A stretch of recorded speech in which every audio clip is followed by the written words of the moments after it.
So the standoff between Indian and Chinese troops has been going on in Doklam for the last over a month now. This week, National Security Advisor Ajit is going to be in Beijing. What are the 5 different possibilities as to how this story will move forward in the weeks and months ahead?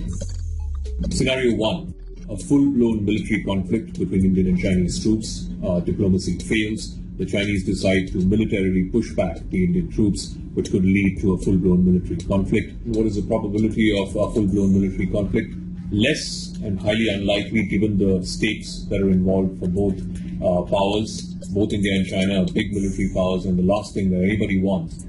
Scenario 2, diplomacy works. The National Security Advisor gets a separate standalone meeting with his counterpart Yang Jiechi in China. They were able to thrash out a compromise whereby the Chinese agree to stop constructing this road in Doklam, and Indian troops then decide to withdraw. The simultaneous withdrawal of both troops through this compromise. So what is the possibility of this scenario playing itself out? Again, unlikely given the strident stand that the Chinese have taken publicly, and given this whole concept of loss of face in China, it seems unlikely that they will agree to this kind of a compromise formula.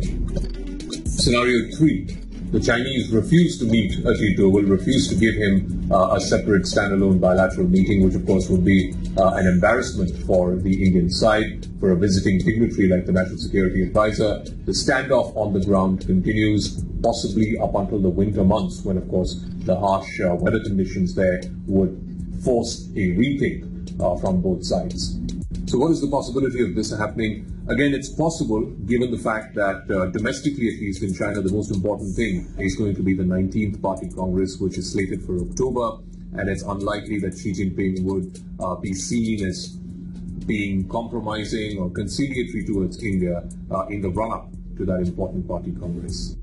Scenario 4, there is a military escalation, but not at Doklam, at some other point of the line of actual control, given the Chinese publicly saying that the entire LAC is disputed. Remember, Chinese are not at an advantage in Doklam, but there are many other parts of the LAC, disputed parts of the LAC, where they are at a military and tactical advantage, so they could choose to attack India elsewhere and also catch India by surprise. Again, what is the probability of this scenario likely happening? Again, it looks less likely because of the fact that Doklam is a unique sort of situation where India is actually engaging militarily with China from the soil of a third country. That puts India in a slightly sticky situation diplomatically.